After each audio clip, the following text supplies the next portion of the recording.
Ngwatanĩro iria inyitaga mbaru na gũthomithia arĩmi ũrĩmi wa kĩmerera kuma kaunti-inĩ ya Kiambu hamwe na arĩmi arĩa mahĩmbĩrĩtie ũrĩmi wa kĩmerera nĩ mahinyĩrĩirie thirikari ĩtĩkĩre kũhĩtũkia watho wa AGRO ECOLOGICAL ũrĩa ũkũmagacĩrithĩria ũrĩmi wao wa kĩmerera na oho kũmakũria ta arĩmi.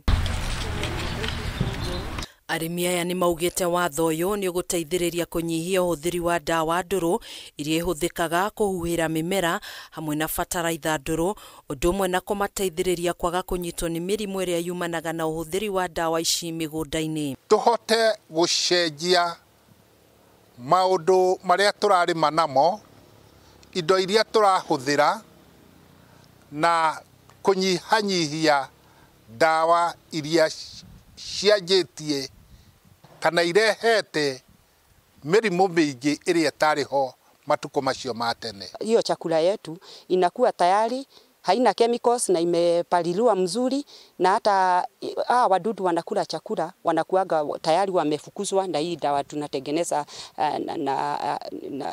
tunatengenezea kienyeji. Oho arĩmi aya nĩ maikĩtie ihoya kũrĩ thirikari ĩmahe thoko ciao cia mwanya iria irĩ mahotithagia kwendia magetha mao ma irio cia kĩmerera na oho kwendekithia makoragwo makĩheo mbegũ cia kĩmerera nĩguo kũgacĩrithia ũrĩmi ũyũ ona makĩria. Our farmers will also be able to access the organic biofertilizers and fertilizers. Number two, they'll be able to access seeds that will help them to promote the aspect of biodiversity. Kũhana ũguo watho ũyũ nĩ hĩndĩ ũrĩ gĩkĩro-inĩ gĩa kwarĩrĩrio nĩ kamĩtĩ ya ũrĩmi bunge-inĩ ya kaunti ya Kiambu mbere ya ũhĩtũkĩtio na gũtuo watho. Harĩa ũkinyĩte nĩ ũkoretwo ũkĩrutĩrwo wĩra mĩaka igana ũna ta mĩaka ĩna mĩhĩtũku, no ndũrĩ ũrakinyanĩra tondũ ndũrĩ ũrahĩtũkio kaunti-inĩ ya Kiambu. Harĩa ũkinyĩte ndagĩka ĩno ũbatiĩ o kũheo rũtha nĩ governor na cabinet yake nĩgetha ũkorwo ũgĩthiĩ makinya mau mangĩ magũthiĩ assembly, magũthiĩ public participation